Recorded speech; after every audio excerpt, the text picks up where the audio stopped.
Walk up. What do you think about the president considering wanting a special counsel for Hunter Biden? Have you spoken to him about that? No, but I think it's a good idea. Let me just say this. If you believe a special counsel is needed to look at the Trump world regarding Russia, how can you say that there's no need for a special counsel regarding Hunter Biden? It's just not the allegation of tax evasion, which is being looked at, and he's presumed innocent, but his business dealings, these emails about setting up an office and giving a key to the vice president, Joe Biden, and his uncle. I don't know if that's accurate or not, but how far integrated into the Ukrainian economy did Hunter Biden get when he was on the board of Burisma? Somebody needs to look at his time on the board of Burisma. Somebody needs to look at his business dealings regarding China to see if any crimes were committed. But mainly, I think that to see what kind of conflicts, if any, the Biden administration may have. I'm absolutely calling on a special counsel to look at all things Hunter Biden to see if he presents a conflict with the Biden administration regarding his business dealings in Ukraine, which is overrun with Russian agents, and any activity he had with the Chinese government. And how concerned are you about China infiltrating congressional members after what happened on the House side with Eric Swalwell? Should there be more background checks? Should Swalwell give up his seat on the Intelligence Committee on the House side? Well, I think if a Republican had done this, Swalwell will be the first person to call for him to be booted from the Intel Committee. The main thing is that there are bad actors out there trying to infiltrate the American political and economic system. I think China's ahead of the line. Chinese Communist Party is the evil empire of the 21st century. They've replaced the role that the Soviet Union played in the 20th century. And I think Donald Trump has been like Reagan to China.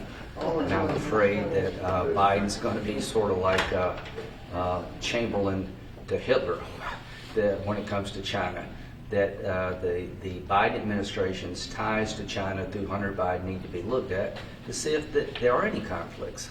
So I worry that we're going to go from having a strong position to a China that cheats, that violates human rights, that's threatening Hong Kong and Taiwan, that uses economic espionage to advance their cause, that we'll go from a Reagan position to sort of a Jimmy Carter position by Biden, and we need to call him out if he does that. Your Section 230 bill, have you spoken to the president about Yes. that? And is this a way to get him to not veto the NDAA? Well, I don't know if he's going to veto the NDA or not, but the president wants to take Section 230 off the table. And my idea is, okay, Democrats and Republicans are all up here yelling about the abuse of big tech.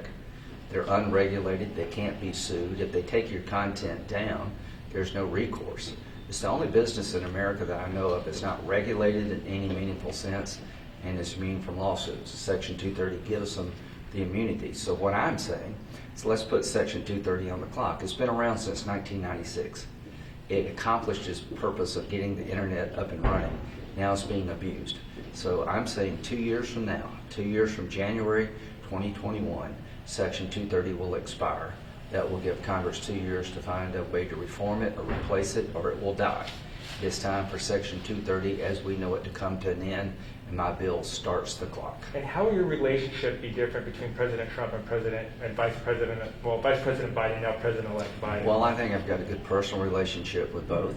I like the Vice President, but the policy differences will be real.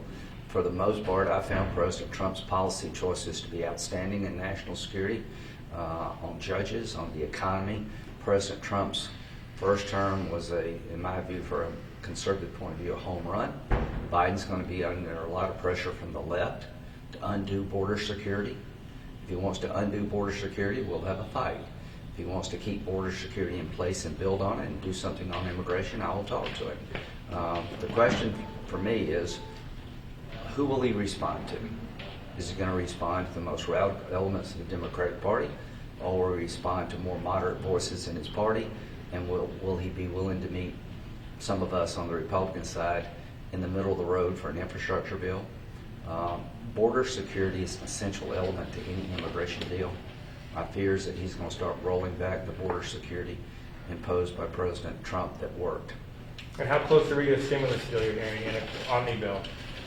I think it is in the oven, being baked as we speak, and I hope it comes out soon. Thank you, Senator Graham. Thank you.